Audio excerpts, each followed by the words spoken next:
So it is Thursday, 2nd of December 2021, and welcome to this session, the first session of the month. Again, those of you that have been around for a while, you know that every month we have a particular theme of business development, business growth, could be profits, could be sales, whatever. This month's theme, because it's December, obviously because we're coming into January next month, is breakthrough years. So what we've got throughout the month, I think with Christmas, there's 3 Thursdays this month.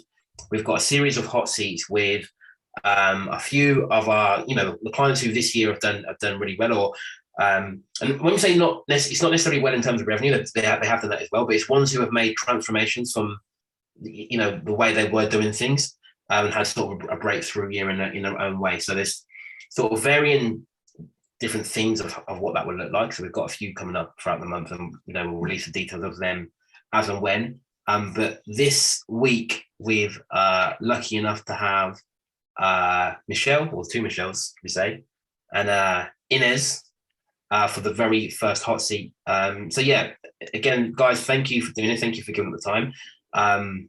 Really appreciate you doing this. Again, for everyone else, like as we go along, if you've got questions, you've got things you want to know more on, use the chat box. I think the sessions where we get to hear from our clients and what's working for them.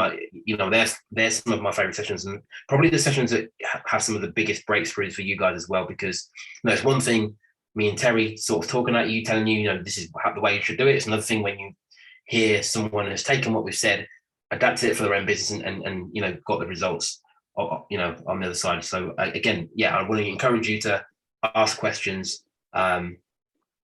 Take advantage of this opportunity that you've got.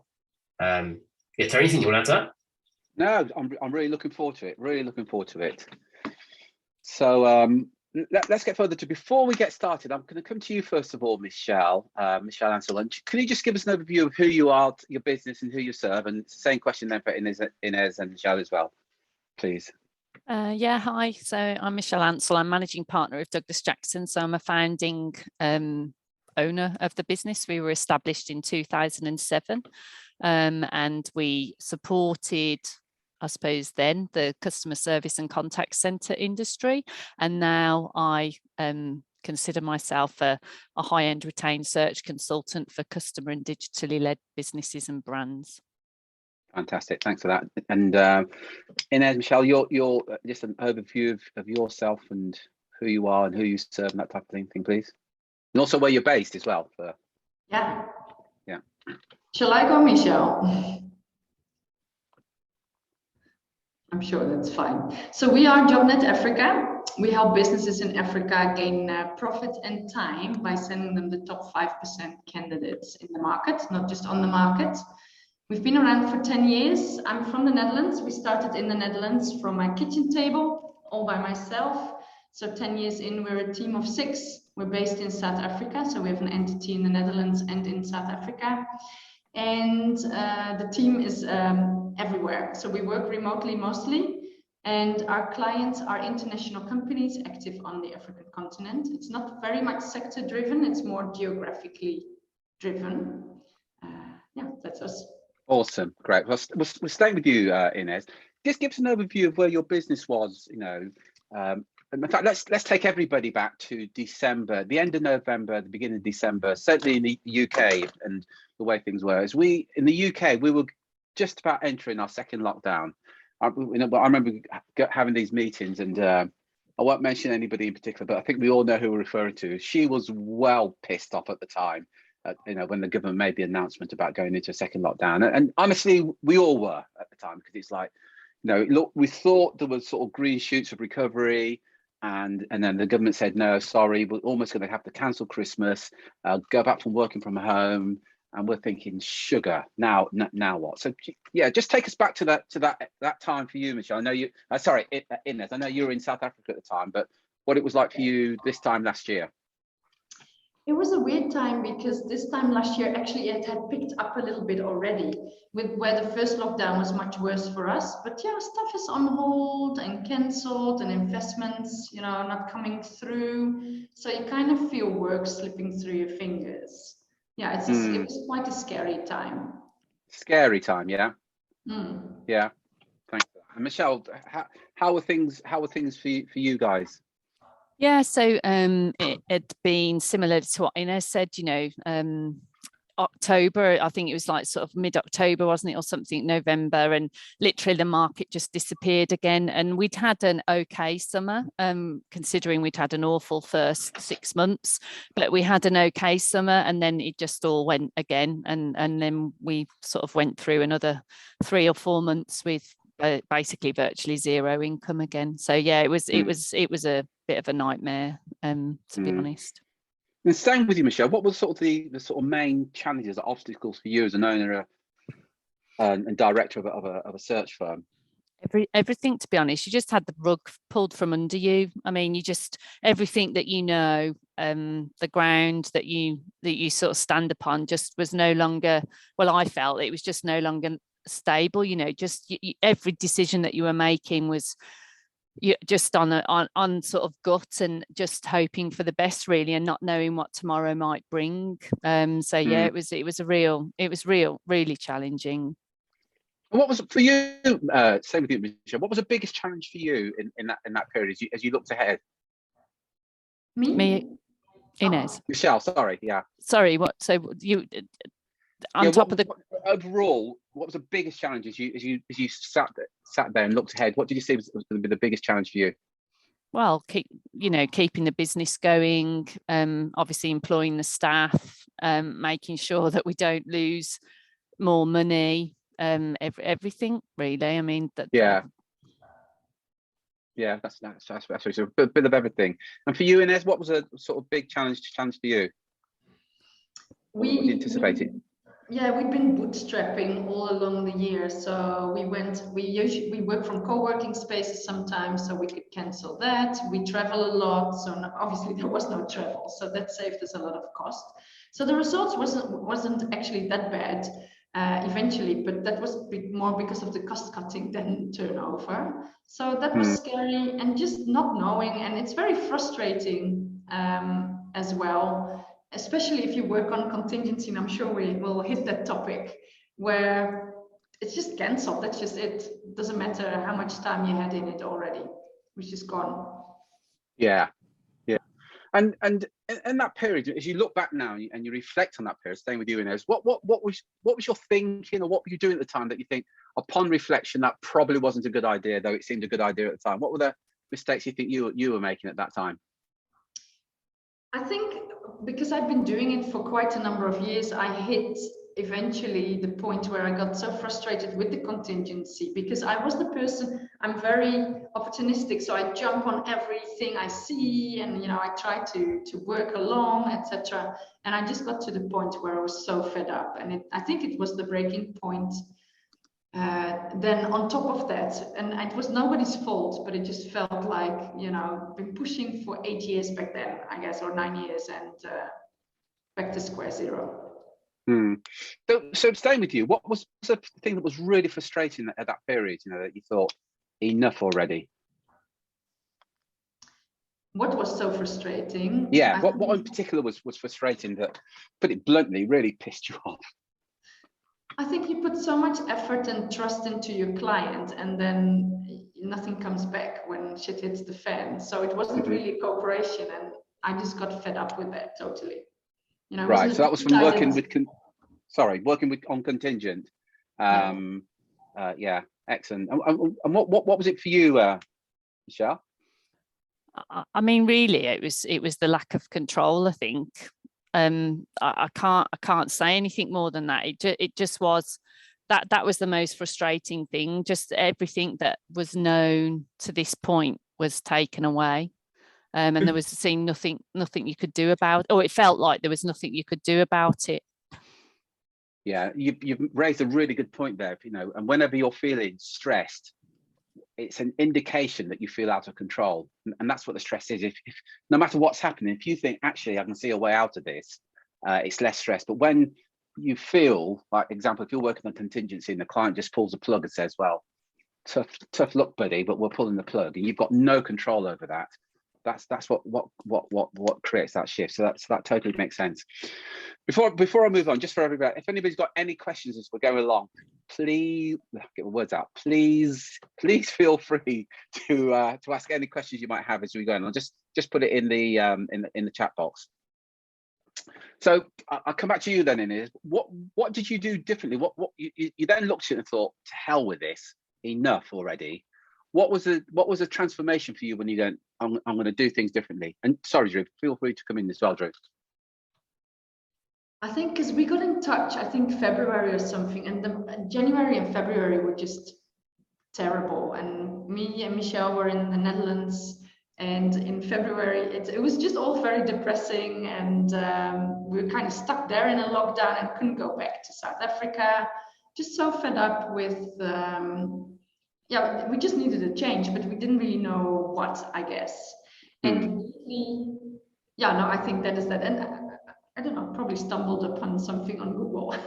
So you don't have to give us the exact numbers, but typically, just share a bit more about what you were doing, the salary you were working at, the sort of fees you were charging, and the service you were offering, say March, at that time. Yeah, so the standard fee, we were working almost between 15 and 17.5%, something like that. We'd usually have an upfront fee of maybe 750 euros or 1,000 euros, but then non-exclusive.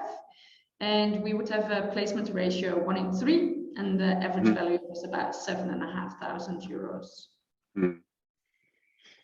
Thank you. Sorry, Drew, would you say something then? You looked like you were about to say something. Oh, wait. Okay. And thanks. Michelle, what was things sort of for you like in the business? In terms of the revenue and the fees, or something else? Yeah, the fees you were charging, your fill rates, and that sort of thing. Yeah, I mean, historically, I mean, before this year, we had about an 8K average fee. We were looking at roles between sort of 40 and 60,000 roughly, and our percentages were around sort of 17% on average. And was that all contingent? No, we had. We've always tried to do a bit of retained, and we have done the odd client and the odd retainer here and there. And last year we did have one client that we hired 5 roles with on a retained basis, which was quite good for us. And we did win 2 clients, that client and another client, on retained. So we did have sort of 2 clients that did help us out quite a lot last year. From that perspective. So what was your fill rate, Michelle, if on the retained or contingent? No, overall for the business, what sort of percentage of the roles were you working on, were you filling, do you think? As across the whole team, it was roughly 1 in 4. Some of the consultants were 1 in 2, and some were sort of 1 in 7 or 8. And those numbers there, just for everybody else, they're not unusual. The average contingent recruiter will fill between sort of 10 and 40%. But even if you're at the top end and you're filling 40%, it does mean that most of the time you're working, you're not getting paid. And we talked earlier about no control. You're now working for somebody and you've got no control over whether you're going to get paid or not. Can you see how that's going to compound that frustration? I'll keep coming to you, Drew, just to see if there's anything you want to ask now. Are you okay?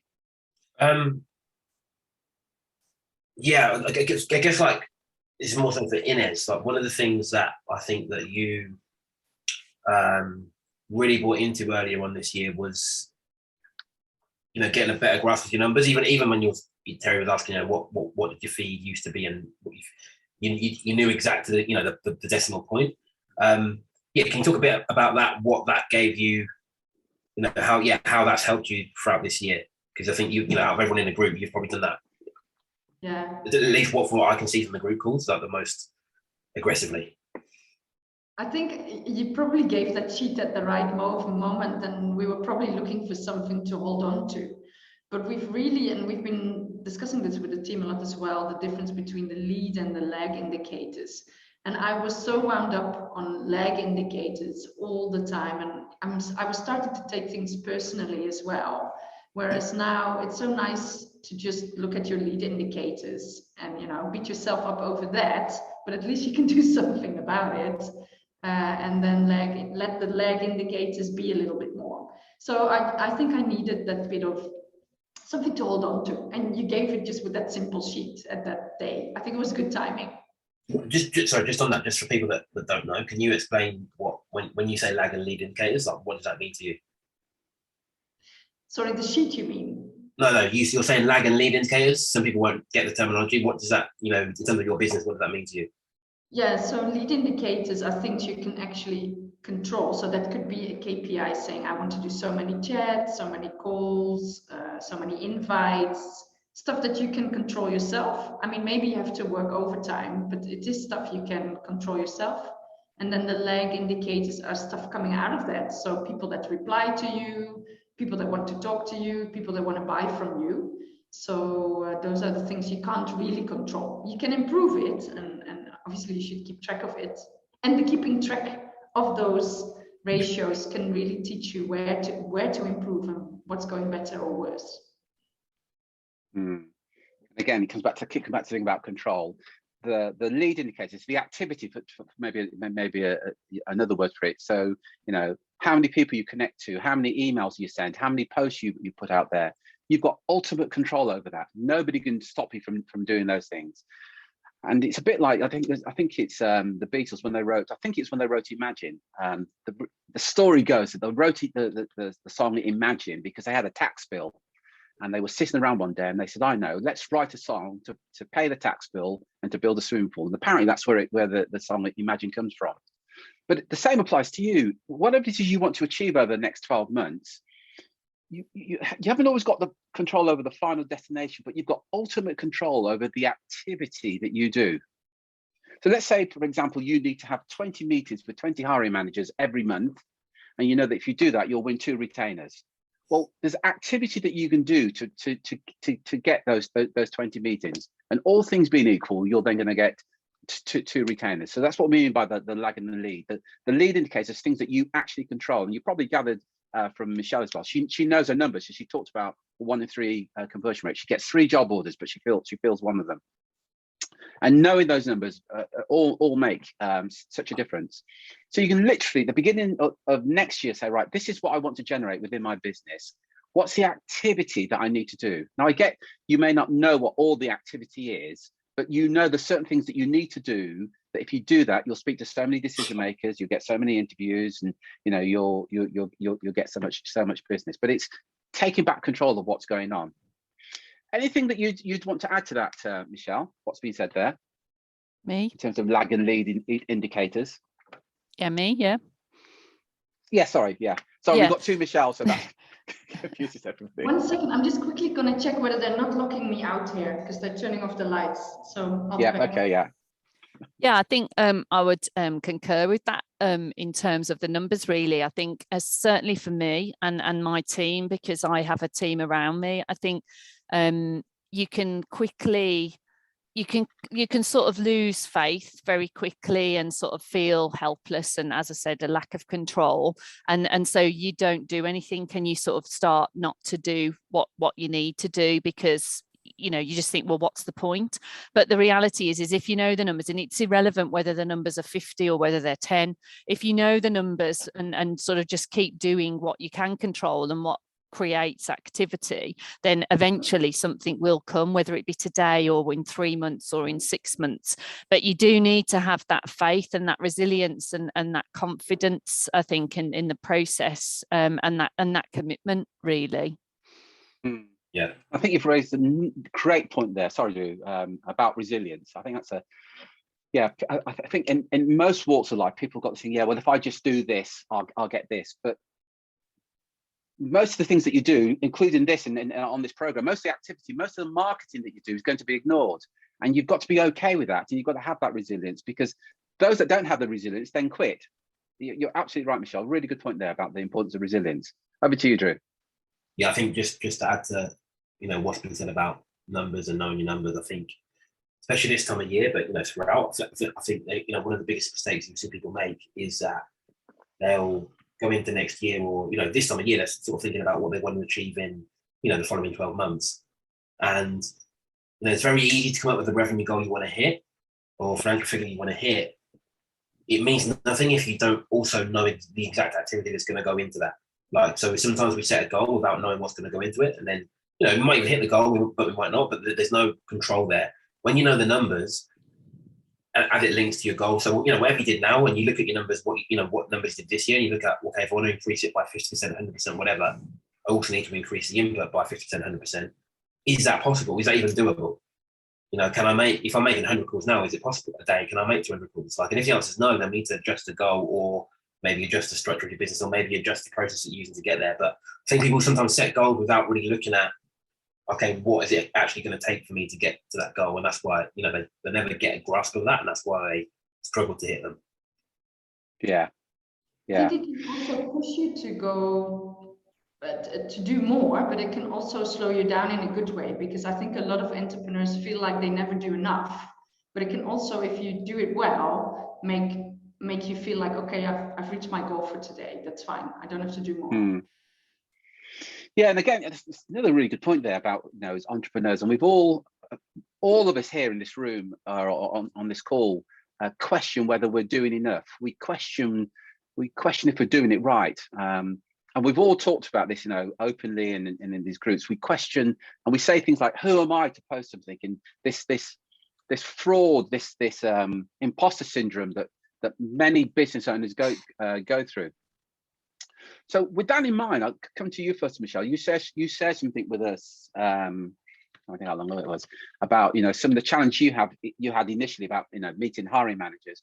What were some of the mental blocks that you personally have had to get through? You talked about resilience a bit earlier. What are some of the other mental things that you've had to sort of break through? And I'm asking the same question as well, Inez.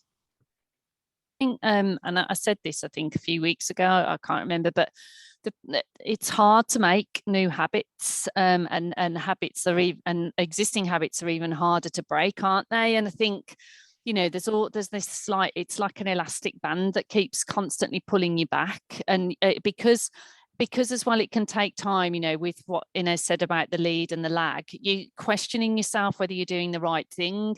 And I think you just have to get to that stage where you commit and then you make these new habits, regardless of the pain that you have to go through and the uncomfortableness that you have to go through, really, because otherwise you just keep going back to how things are, and you're in an in-between sort of world, and you just don't get the results. So that's what I think. I think I've lost the question now. I don't know if I've answered it. Okay. Or... You have, Michelle. Yeah. Right. You have. Yeah. And is there anything you want to add to that? Yes. So I think the blockage for me was mainly not so much the pushing out messages and all that, but actually asking for what we're worth.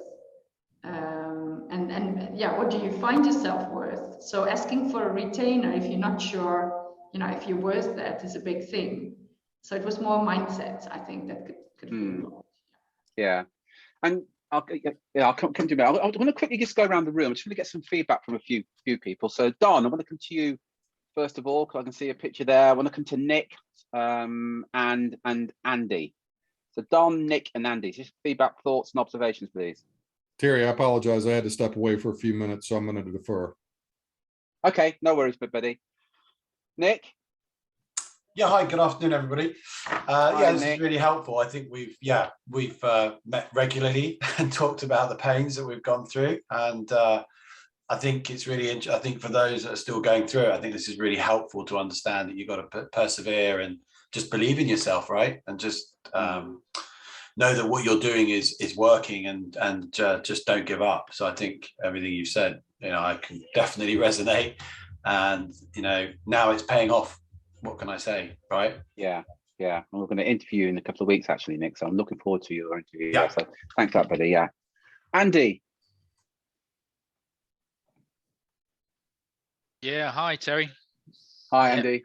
Hear me okay? Yeah, interesting listening in, but yeah, fully agree. It's as old as business owners, and I hope you hear me okay. It's noise in the background, but yeah, us as a business owners, we probably all go through the same thing on a regular basis, whether it be from you guys or co-recruiters doing the same thing, and it is a matter of just keeping going, I think setting those goals, resetting goals, and focusing on it going in the right direction.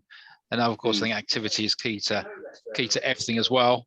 And just redoing that activity over and over again. And I definitely, I that note I just put on there saying about when I look back, I've been in recruitment for 17 years, and when I think about the work I've put in for not getting any return for that, and that's been sometimes months and months of work for no return, probably years and years of work when I calculate it all together. It's a crazy thing to do. So that's so yeah, definitely that's a key thing. I think is valuing ourselves as recruiters, the work that we do, and we are professionals at what we do. We're very thorough, very good. We know our industry inside out. So it's right that we should really get paid for on a retainer for us starting to work for somebody else who is going to be as equally as professional as us. And it's often that thing, I think, as recruiters, we can be seen as like a second-class person to the client, but actually, fact, no, we're an equal, and we also know what we're doing. Yeah. And I don't know, please correct me if I'm wrong here, but I don't know any other industry where you say to the client, let me do the work first, and if I succeed, you can pay me. I mean, you try going to a restaurant or going anywhere and saying, can I try the food first, and I'll let you know if I'm going to pay you. I don't know any other industry. And I think the other point you made there, Andy, about value is absolutely right. And I've said this many a time. Whatever fee you're getting now is just a reflection of your own personal self-worth. That's all it is. And you can't charge any more than you believe you're worth. And everybody here, you will know recruiters in your market who are actually charging more. And the emotional side of you says, well, if I charge perhaps a bit less, I'll get more business. And in recruitment, we have no evidence that whatsoever. We all know recruiters out there that charge £1,000 or $1,000 for placement. I've met recruiters that charge 2.5%. Are they dominating the market? We have no evidence of that whatsoever. So your fees are just a reflection of your own personal self-worth, despite all the arguments you'll have yourself as to why you think you have to be just that bit less. And if you want to be really logical about it, if you're saying your fees to be competitive, surely it should be the lowest fee. But if, let's say, the market's between 12% and 20%, and you go, well, I charge 15% because that's the mid-range, there is no logic to that, because you're just the same as everybody else. You know, that isn't competitive. Either be very, very cheap or very, very expensive and justify it. But again, that comes up all the time. Back to you, Michelle. So you told us where you were, you know, a year ago and how things were then. So an average fee of 8,000 at 17%. Tell us about where you are now, please, Michelle. And the same question for you in a second, Inez. So our average fee this year is gone up to 17,000.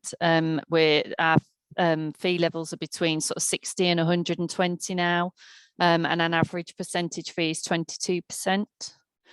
And this year, 60% of our business, well, sorry, that's wrong.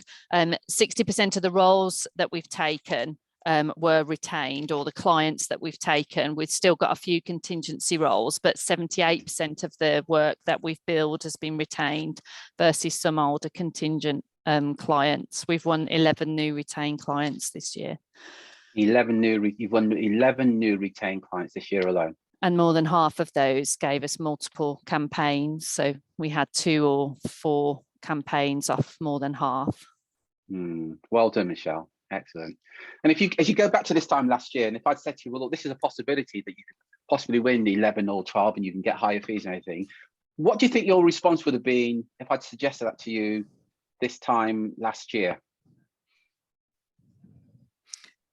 I mean, I'm sure I would think yes. I mean, I think we knew we could, and we just needed to make it happen, really. And that just meant, you know, you had to shift and start believing it.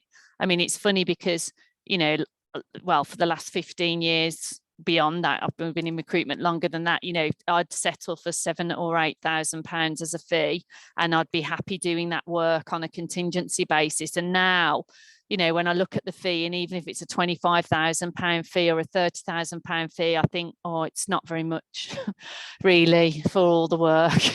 And it's crazy how, you know, shifted in that sort of short period of time, really. But again, it's, you know, how much value you put on in the realization of the work that you actually do.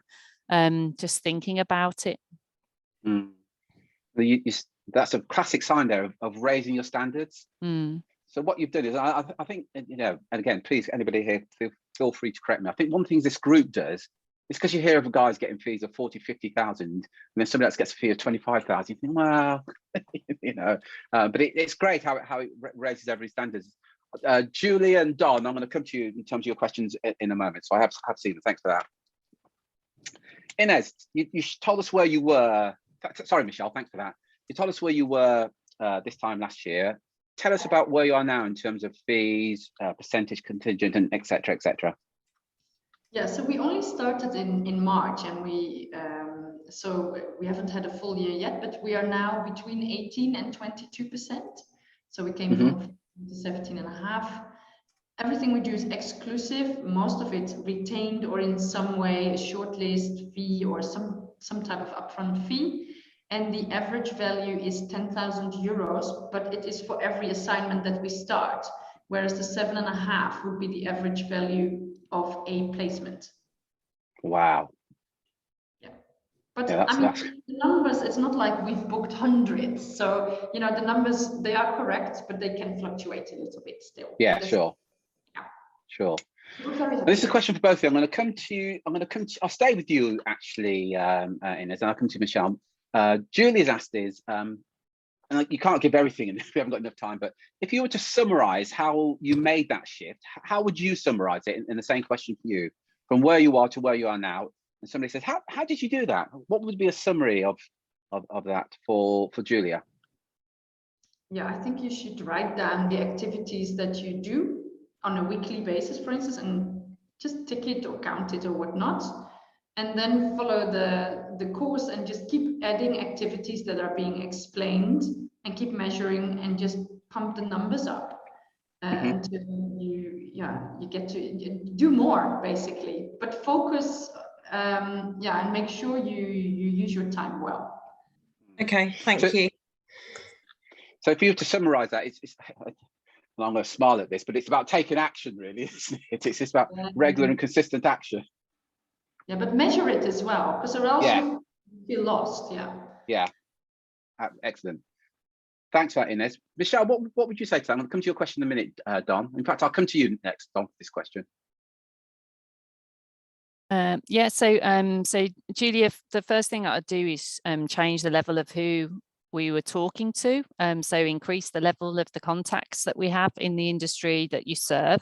And then secondly, change to the fact that I am purely a retained search consultant and not accept any contingent work, and then set a fee that you're unwilling to go below to a degree within, you know, a possible negotiation if you really want to work for the client. And those really, that was how we sort of changed. Okay, thank you. One of the things that we do a lot around mindset, and one of the things that we're constantly going on about is your own self-image, because again, you will only perform to your self-image. And if your self-image is, I'm going to recruit at 20, 30,000, then that's your self-image. You're going to perform at that level. But if you make a decision, actually, and this is, and I think, again, please correct me if you disagree with this, it's easier to recruit somebody at 150,000 than somebody on 50,000. And if anybody thinks differently, please, please share. So, but most people won't, most recruiters won't, because there's this, but that's about their self-image. Me recruiting somebody at 150, 200,000. So if your self-image is actually, I'm comfortable recruiting at 40, 50,000, there's a bit of a challenge there. And again, you probably gathered there, Julia, a lot of this, again, I'll repeat myself, but it is about raising your standards. It's about saying, yeah, I know I did that previously, but now I want to go to another level. Yeah. Thanks Similar to what I said on the fees, really. And I've got a couple of roles at like 80 grand at the moment that I'm bidding on. And I sort of, in the back of my mind, I don't want the work, because again, I just want the 120k, 150k work, and it is, I mean, you just have, you have to get there gradually. But it is just a shift in how you think. Yeah. Excellent. Yeah. Thanks, Michelle. Don, I want to come to you. You just want to share your question, Don? Sure. And I sent this directly to Terry because I thought I might be at the risk of being redundant since I missed a few minutes. But the question really is, if you could distill down the number one thing for Inez and Michelle that you've done or changed in 2021 in your business that's provided you the single highest return on investment, what comes to mind? Great question, by the way, Don. Telling everybody that I'm a retained search consultant. Really? Just having that conversation? I think so. I mean, yeah, I'd say anything else, although it will have delivered leads and what have you, I think if I hadn't have made that shift, I would still be negotiating at 15 or 18% or taking contingent work or exclusivity. And so ultimately, by me saying and making that, drawing that line in the sand, it's immediately elevated my fees. It's immediately got rid of clients that wouldn't work that way. And I'm surprised, if I'm honest, the sort of, I don't want to say ease, as in I don't want to give the impression that, I've got leads and clients desperate to work with me and that I'm batting them off, because that's not true. But the ones that I do win, I'm surprised at the ease that I'm able to win them just by changing the language. And that's how I do what I work now. They don't even try and negotiate most of the time, or the negotiation is so much less than it would have been. And in some respects, when I do negotiate, they're like, oh, thanks so much for being so supportive, and just giving that bit. We know that that's not what whereas before they'd be like, oh, you've got to come on our PSL at 15% or whatever, and I'd be like, oh yeah, okay then. Whereas now I just go, no, this is what I am and this is what I do. And some have said, yeah, okay, we'll do business with you. Very interesting. Very interesting. Thanks for that, Michelle. Inez, anything? What would your answer be to Don as to what's the one thing you changed or did in the last 12 months that's provided the highest return on investment? I think it's the same. Stopped contingency straight away. And we had to let go to quite a few clients as well, which is scary, but it definitely is paid off. And maybe adding to the numbers that we were discussing, the first 6 months of this year, we had 16,500 euros on average, which was very bad. And that's also why we got to the breaking point. And we're now on 39,000 a month. So we've more than doubled our turnover a month. Wow. Just by not taking contingency work, really. And I know there's some new people in here, and there will inevitably a bit of conflict going on in your head, but it doesn't make sense. Here's something worth considering, that out there in terms of hiring managers, there are 3 types of hiring managers. There's a price buyer.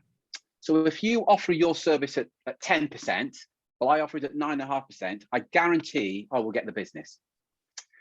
But that percentage of the market only makes up about 20% of the market, and they don't value your expertise or anything. They just want the best deal, and they will constantly screw you down or me down to get the best deal.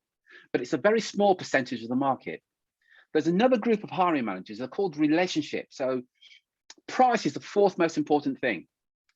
What they value most of all is the relationship and your expertise. So they're going to talk to you and ask you questions about your expertise and can you solve their problem. But they're more concerned about the relationship. But that's the biggest part of the market. They reckon it's about 60%. And at the very top, you've got premium buyers. And by the way, this is in any area, whether it's buying a pair of shoes, a car, or watch, anything, you have these 3 types of buyers. So the premium buyer, if you offer them a premium service, they want it. We've all got friends who, if they're going to buy anything, they always want the premium of that, whatever that thing is, but it's a concert ticket, a pair of shoes, or whatever. Well, the hiring managers like that as well. And part of it is how you position yourself. So if you've got a website that says things like, we won't be beaten on price, or here's our prices, or here's our terms, you'll position yourself you're targeting the price buyer. Because that's all they'll say. Send me over your terms. That's all they've got to know. What's your price? And they say, can you sharpen your pencil? And you say, actually, I can't. And we're probably not right for you. You don't qualify to work with us the way that we operate. And that's fine. Because ultimately, none of us are here to serve every single hiring manager out there. Think about it. If you're getting fees of 30, 40,000 fees, hell, you do 2 retainers a month every month, and you're doing a million a year. You don't need to work with everybody out there, just a select few. I'm just going to come around the room just to get some feedback. So I'm going to come to you, Jeremy, as you just posted in there. Then I'm going to come to you, Stuart, and then you, Bill. Hey. Hey, hi, buddy. We just talked yesterday, didn't we? We did. Good to see everybody. Do you want my thoughts on Michelle and Inez going to retainer, or do you want just generic feedback? Both, please, Jeremy. Okay. My generic feedback is, and since obviously I don't know Michelle that well or Inez that well, but I've been in the program now for a year, and I definitely have seen a transformation from, I'm going to just call it a confidence standpoint. I think there's a conviction, if you will, for both of them to pursue what they want, and what they wanted were retainers. And I think that's a big part of it. It's nerve-wracking trying to pitch a retainer, and it's nerve-wracking knowing that you potentially are pushing away business by asking for something that is potentially a bit of a risk for the employer to take on. And it's so easy just to say, well, okay, I'll just go ahead and take contingent. And I think a lot of people want to make the move to retained, and then end up, due to the adversity, kind of backing up and just acquiescing to contingent because it's easy, right? It's relatively easy. And what I can see, and again, now both these ladies have mentioned, I mean, there's just, it's an obvious, they're not backing down from that.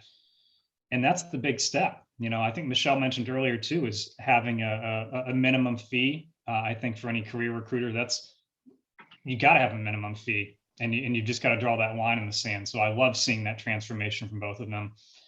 And just to add on to my comment, I'm coming up on 15 years in the business, and my experience has been that clients that are purely contingent only are typically very dysfunctional with their own hiring process. They know it, and that's why they don't want to put the retainer up, is because they know that likely they're going to be the ones to fail, and they don't want to give up the money. So that's a big red flag if they say, that's a really good point. Yeah, only ever done contingent. We don't do retainer, blah, blah, blah, blah, blah. Oh, and by the way, we work with 20 firms. Well, there's a reason for that. So.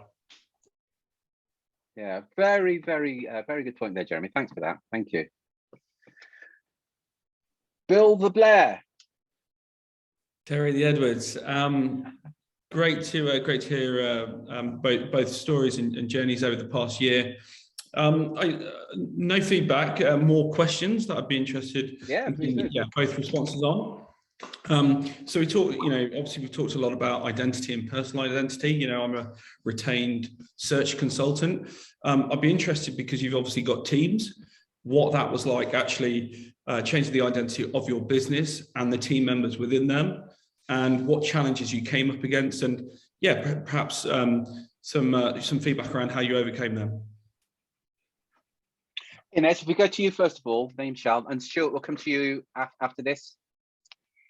So is your question how we got the team to be on board? That'd be a better way of putting it. Yeah. So, well, luckily we had some results quite soon as well. So that was like, it was on the table, there was proof. So specifically the recruiters really liked it. Also because I think what Jeremy just described, contingency is not just bad terms, it's bad client. It just goes downhill from there exponentially in all aspects. So I think the recruiters often got stuck with crap stuff we sold and they had to sort out. So they were quite happy with the new type of assignments. So they were on board quite fast. And then the sales side, we struggled a little bit with, depending on the person. And we hired and fired as well on the sales side. So that's been a little bit more difficult. But the guy we have on board now, there was no choice. He had to go online and watch all the videos of the 90-day course, and he's sometimes on this course as well. So he loves it actually. So you also need to find people that I guess fit this type of work structure. Yeah. And Jeremy just made, no doubt everybody can see that point that Jeremy's made. Again, I agree with 100%, Jeremy. Yeah. Delete it off your contracts. Anyway, yeah. It's not what we do. It's not who we are. Yeah.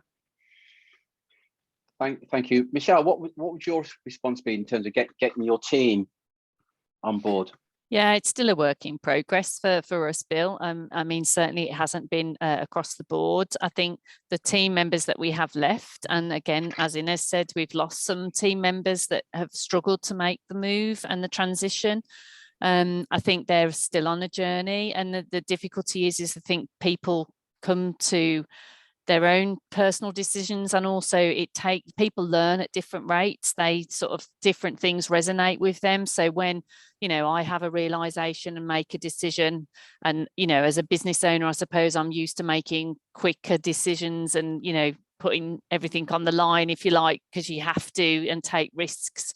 Others, they'll take the easy road where they can, I think, and they need to come to that place themselves to realize what's best for them. But as I said earlier, that elastic band keeps pulling people back into sort of old habits. So sort of really getting their mind in the right place, and that they believe and value what they do, and that they believe what they deliver in the market. I mean, those are all sort of key challenges I think you have to work on, and obviously keep telling them the same story. So whether it be through this program with the various cohorts that we do.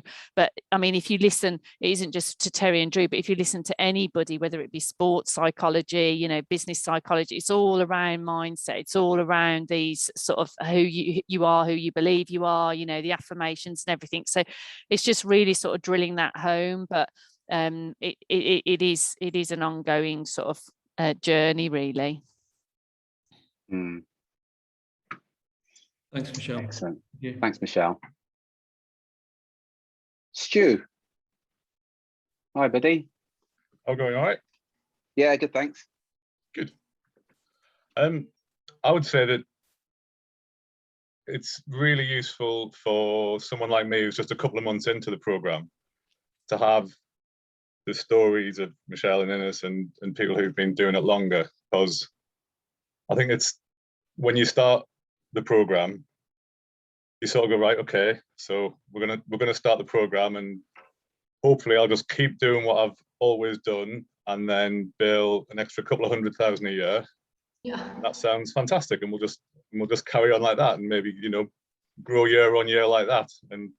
But to actually have people there saying, well, this is the shift that I made, and this is the difference it's made, literally in the numbers. It's just very useful to have somebody a year or so down the line, for me anyway, going through the process at the start, because I think you come into it with your own preconceptions, and like you say, you're quite attached to the old way of working, especially when you've done recruitment for 20 years like I have. Yeah, it's just really quite inspiring for hearing Michelle and Inez's story, and makes me look at the sort of what I think are quite good minimum fees, and you have people going, oh well, I'm getting a bit pissed off for these 25 grand fees. It's like, so can't wait for this time next year when I'm getting pissed off with 25 grand fees, Michelle. I'll tell you what. Love it. So we're going to record this. I'm going to play this back to you next year, Stu. Do it. Yeah, make that decision. You're going to get pissed off with. Yeah, no. Anybody here can hold me accountable if you like, but this time next year, I'll if it can be done, then there's no reason why I can't. I'll do a 25 grand fee before next year. Yeah. Fantastic. I love that talk. Don, in fact, I'm going to go to Don. Stuart, Don's got a question for you. All right. Don? I was just thinking, if you, Stuart, if you had given thought to what your new fee will be heading into, minimum fee that you'll take for any assignment heading into 2022. Well, I mean, the minimum fee I've got at the minute, and it's actually in my contract, it's only £5,000, and even that for me would have been, you know, historically pretty good. I'd have been quite pleased with that. Difficult to know what the minimum should be, but yeah, I think it should be more than. I certainly think it should be more than that. I guess. What would you say, Stu? Top of your head. Why should it not be 10,000? If it's 5,000, why should it not be 10,000? Yeah. I mean, you can just keep going, can't you? And, yeah. Why don't you start at 9,999 minimum fee, regardless of the salary? Why are you discounting my prices already? I was at 10,000. And you're going down to 999. No, I'm not a penny off it. This is bullshit. I'm not. You can't reduce my fees like this. This is ridiculous. I'm trying. You're supposed to help. Go on then, Stu. Let's go. So I'll do that, and then you can give me the quid every time that I make a fee for 9,999. Okay? You're on. Definitely. Excellent. Thanks, Stu. Cheers. Excellent. I want to come back to yourself, Michelle, and Inez. So here we are today, and it's fair to say it's not a smooth journey. We never tell anybody, "Oh, come and join us. It's a really smooth journey." So share with us some of the challenges or mistakes that you made along the way that, looking back, you go, "Oh, wish I hadn't done that." What would it be for you, Michelle? I think it's just sticking to the processes, really, because as I said before, it's all too easy just to, wake up in the morning and stop planning your day, stop following the KPIs that you've set yourself because something else has happened, get drawn into doing something else or the next disaster, or, something's gone wrong, or the news has said something else. I don't know. So I think ultimately, if you can stay focused, if you can plan the day, if you know exactly what the sort of leads and numbers are that you want, the reality is as soon as you start doing that and you do it consistently, things start to happen.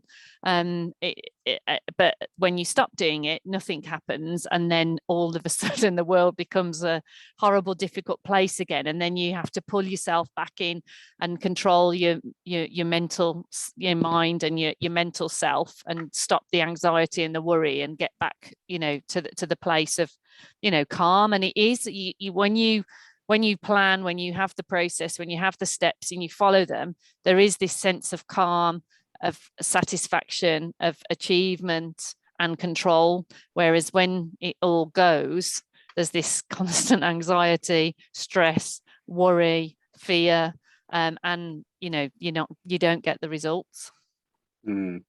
Thanks, Michelle. It reminds me, I was talking to Dan, who a lot of you know is based in Australia, so sadly he's not with us because of the time difference. And at the beginning of this quarter, he said, "I'm going to have my best ever quarter." And I was like, "Oh, great, so what have you got lined up?" He said, "I've got nothing, absolutely nothing lined up. But I know this will be my best ever quarter because I just trust the process." And I just think it was really interesting, very much what you're saying there, Michelle. He just knew that if he kept doing what he's doing, that this quarter, and it's going to be one of his best ever quarters. But when he said it back in September, he had absolutely nothing lined up, but he just trusts the process. And he said, I'm going to smash it for this quarter, absolutely smash it. So yeah, very much endorsed what Dan said. Thanks for that, Michelle. What would you say, Inez? Pretty similar to what Michelle's saying, and then topped up with Dan, because I'm actually quite sure we're going to have a really good December, but I haven't booked a new assignment for 7 weeks, I think, almost now. So luckily one of my colleagues did. But yeah, it's becoming a little bit difficult to trust the process, but it just makes me feel the most comfortable. I don't know what to do else, and it will work. So I'm not so much worried. I'm more annoyed with myself, but I'm not worried that it won't come. And we've got, a pipeline full of leads. So just somebody has to say yes. It'll be fine. Yeah. Excellent. So in terms of percentage increase, what's staying with you, Inez? What's been your percentage increase in revenue over the last 12 months for you?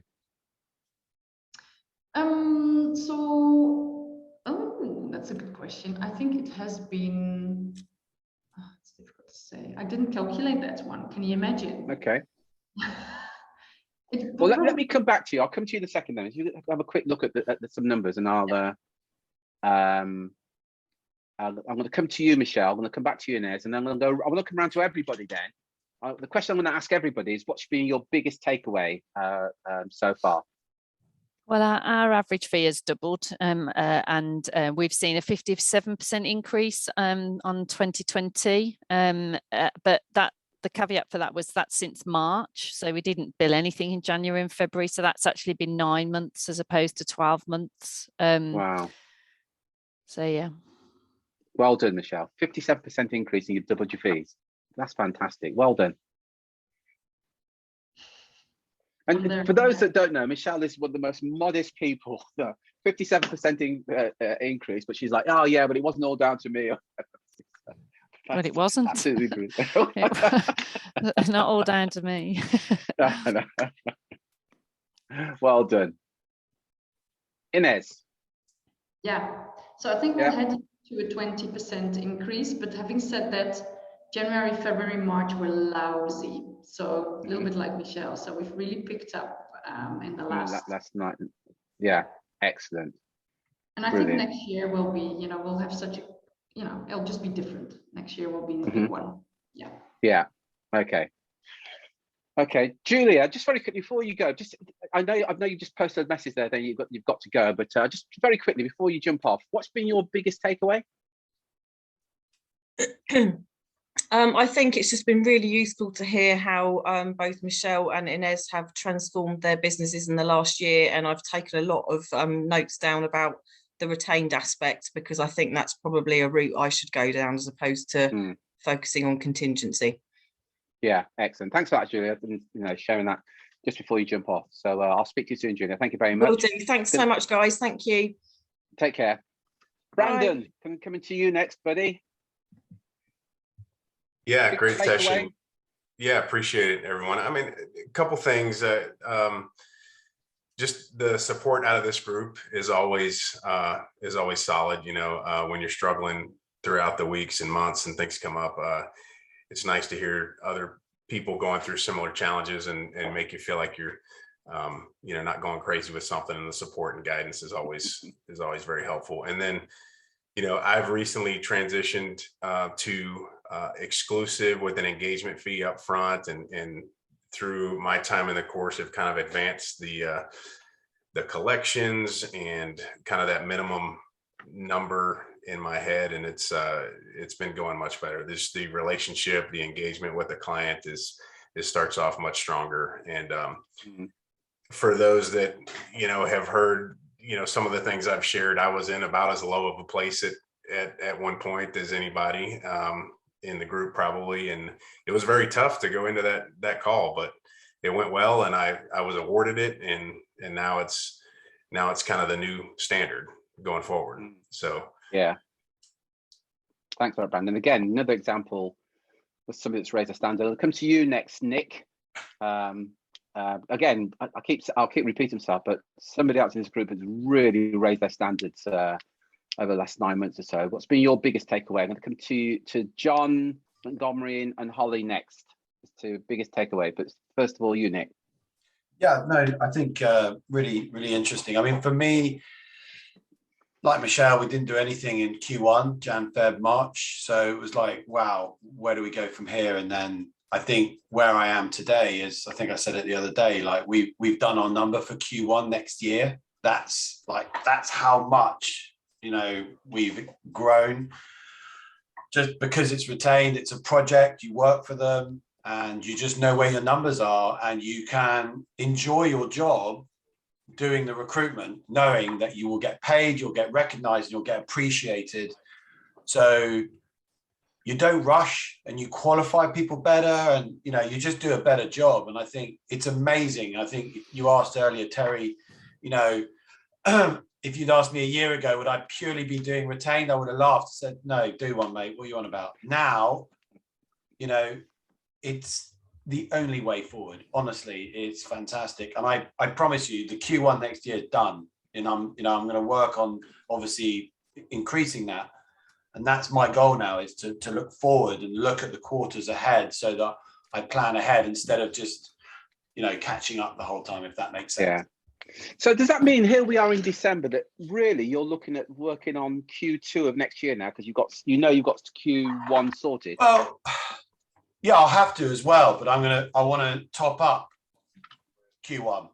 Yeah. Because there's other stuff coming through, and some of it is exclusive, mainly retained, but some is exclusive, and there's a 10, 15 grand here that I can just shoe in. Like, I get calls all the time for people saying, can you help? But just knowing that number's done, I'll just top it up. And yes, my goal is to look at Q2, probably next year. I'm already doing calls. And how I've done that is I'm like, just simply today, I've spent the day talking to candidates that we've placed and doing testimonials. And I'm going to get those on my website and get people talking about who you are. I spoke to a guy there, I placed him 5 years ago. He's now running the team. I'd forgotten. And he went, mate, you're a great job. I said, well, we've earned our fee. And he went, yeah, you have. You're brilliant. It's like, brilliant for me. I feel great. I feel I really enjoy my job. But it's all there. And we ignore that because we've been working contingent. We feel worthless. I can say that. I did. Chasing. Now it's like, it's coming to you. You do a good job. It's cool. Excellent. I hope that makes sense. But that makes perfect sense. Yeah. And I know it's hard, Stuart. I think I was listening to you. I was there, mate. Trust me. It's just keep doing it. Keep joining these calls. We'll be there to support you. Any questions, you'll come through. I promise you will come through. If you want it badly enough and you listen, it will come through. I assure you. Thanks for that, Nick. Michelle, I'm gonna come to you in a moment, John. Sorry. Come to you, Michelle, in a moment. And the question I want to ask you is the group calls, and what's been the biggest takeaway that you got from the group calls? But I'm going to John next, because Nick's raised a really good point there about the group. So John, biggest takeaway, buddy. Hello, can you hear me? Hi, can you John. See me? Hi, you're right. I can't see you, I can hear you though. All right, okay. Well, as long as you can hear me, I suppose the video's on. To be honest with you, they're quite important, I think, because it sort of realigns your focus. I mean, to go from where we were in terms of pure contingency with the level of processes that we were following were in comparison absolutely minimal in comparison to actually having a sort of specific process that we would follow. So to get all of that into your sort of not psyche but almost routine pattern and habit is very difficult to do all at once.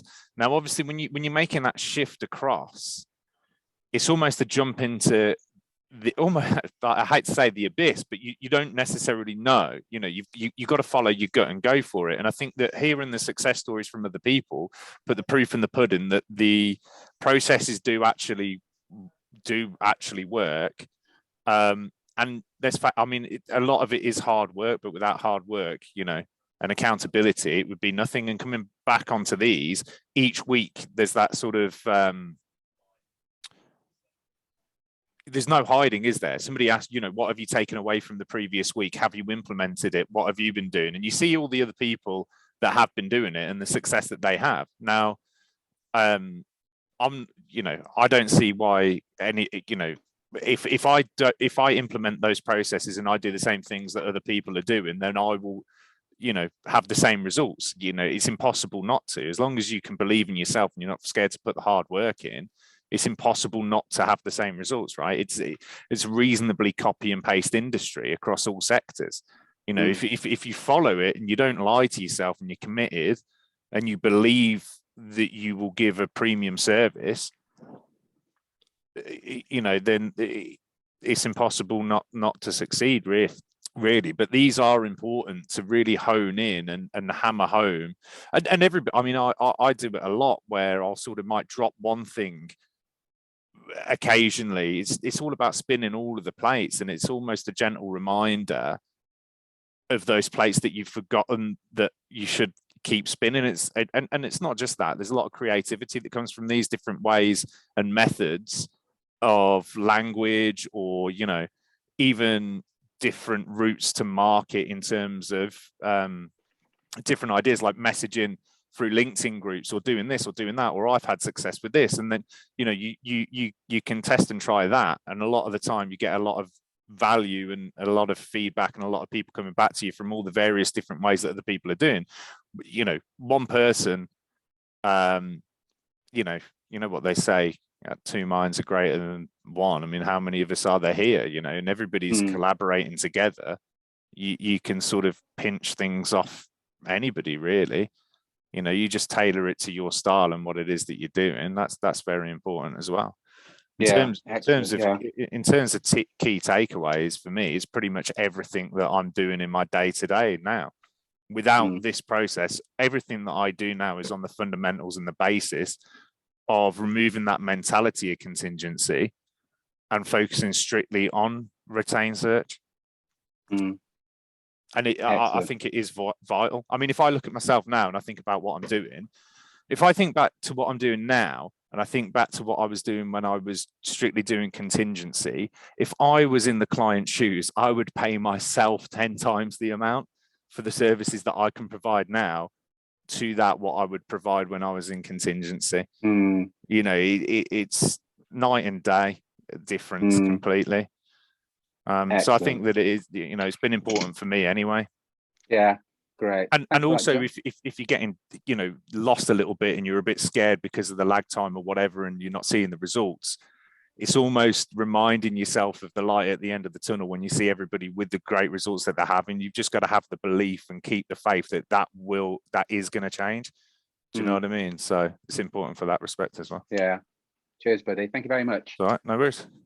Holly, are you there? I am here. I'm not going to worry you too much about the state of the mum bun, but if you do hear maracas and things, it's because I'm trying to entertain my son at the same time.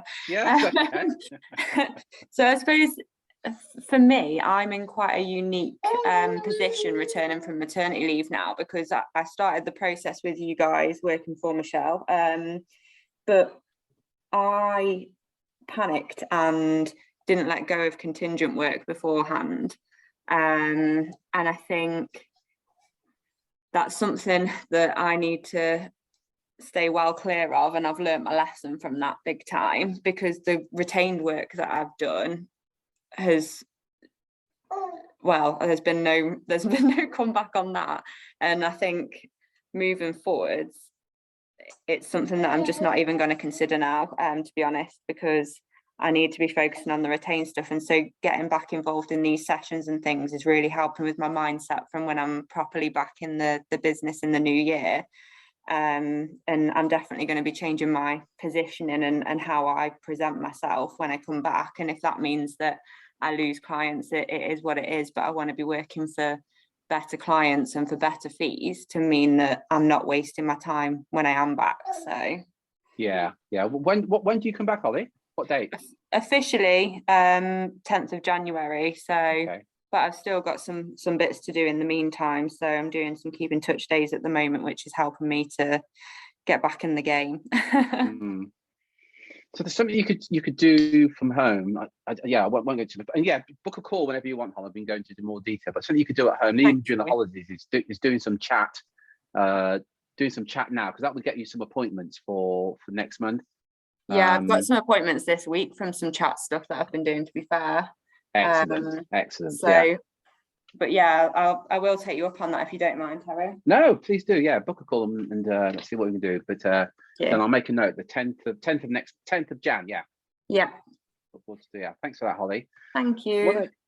And by the way, Holly, the other thing as well, Holly, we have a clinic on a Tuesday. So you can ask any questions. We can do your sales calls, we can do your chat. So all the details are in the Facebook group. But come and join us on the clinic on a Tuesday, because we can look specifically at your chats, what you're doing, and what we can do to improve it to get even more appointments for you as well. Thank you. Yeah, excellent. Thanks very much. Okay, Holly. Michelle, and the same question for you, Inez. What's been the biggest for you, Michelle, the biggest benefit of the group calls for you on a personal level? I think it's just, as others have said, really hearing from people who are in the same boat as you, and sort of the ideas and the resilience, the motivation, all of those things, because you can see traits in others that perhaps if you hold that mirror up to yourself, you'd see in yourself, but perhaps you're not honest enough to see it really. So it's a good way to reflect and sort of think, and also drive you forwards. And you know, I mean, as I've said before, when Mike presented that sort of this is what you do as a retained search to me, or to the group, and I was like, we do 80% of this and we're not getting paid and we've got contingent, and that was it for me. I was just like, no more. Brilliant. So yeah, I think it's just learning from people, and when people like Stuart say about the fees, you know, again, I'm not saying that, you know, a year ago I was happy with it. I would have took a £5,000 fee, an £8,000 fee. I'm a managing partner of a business and I've got 20 years experience, and I'd be happy working my bollocks off for months to get that fee. And now I just think seriously, and you know, I mean, I know £25,000 is a good fee, and it is, but I've spoken to consultants that are earning £50,000 fees and £100,000 fees, and I'm like, well, they're no better than I am. How come I'm working for a tenth of what they are, and yet they're getting it? And I think, you know, it's just that realization. And I know, you know, without the groups, I wouldn't have been exposed to any of that really. Thanks, Michelle. Thank you very much for that. Thank you. For you, Inez, what's been the sort of big takeaway for you from the group sessions? Yeah, I think both ways. So it's on the topics and, you know, implementing stuff and contracts and whatnot. But for me, I think the most important part has been seeing, not as in a fun haha, but in seeing other people struggle as well. So I always thought like, everybody's making so much money and what are we doing wrong? And now all of a sudden, you know, I think Jenny did one of these interviews as well, and she was also explaining the exact same journey. And I think that is when I thought, oh, okay. So, you know, it gave me trust that we could also do it, because people seemed so far ahead, the people that had been in the training for a while. So I kind of looked up to that. But then I realized we've all been in the same place, like Nick has been saying as well. Yeah. Yeah, really good point. Yeah. And you know, I say this all the time, but I get so much from the group sessions. And we calculated once, there was something like 200 years of recruitment experience in the groups. You can't help but learn. You know, you really can't help but learn. Michelle, again, you know, thank you so much for today. Really appreciate it. Yeah, it's been absolutely valuable. As Drew pointed out, we're going to do interviews for the rest of this month on the live sessions on the Thursdays. We've got a few other guys lined up to interview, so please come along. And we call it modeling success. Look, if somebody else is doing it, as Michelle said, if somebody else is getting fees for 50,000, 100,000, why not you? And one of the reasons it's not you is because all you've got to do is just make that decision. When you say, no, actually, I decide I'm going to get fees of 50,000, and it's just making that decision. And come along to these calls like today helps you in making that decision. Also, to remind you that next year we're actually going to get together. And we want to meet up with you on the 19th of Jan. We'll get some information to you. We're going to meet up in London. So all being well, viruses permitted, we'll be meeting up. Yeah, even with our South African friends, Inez, hopefully you'll be, yeah. Who knows? Yeah, sorry, Drew. Is it the 19th? Or is it, have I got the right date? Apologies for that. Drew's going to get me the right date. It's either the 19th or 20th. Apologies for that. Also want to say to Inez and Michelle, well done on an absolutely frigging awesome year. Absolutely brilliant. Both of you have done absolutely fantastic. Well done. And keep it up. And thank you so much for sharing. Yeah. Just to remind you, we're back tomorrow at 3 o'clock. Terry, I was going to say it's a 2-day event on the 20th and 21st of Jan. My apologies. 2-day event, 20th and 21st. Thank you for that, Drew, of Jan next year. To remind you for the Facebook group. Yeah. Yeah, reminder for tomorrow, recap for tomorrow. So come and join us tomorrow, 3 o'clock UK time. Until next time, folks. take care, take action, and be relentless. Thanks, Cheers, everyone. folks. Bye-bye. Cheers. Bye. Bye.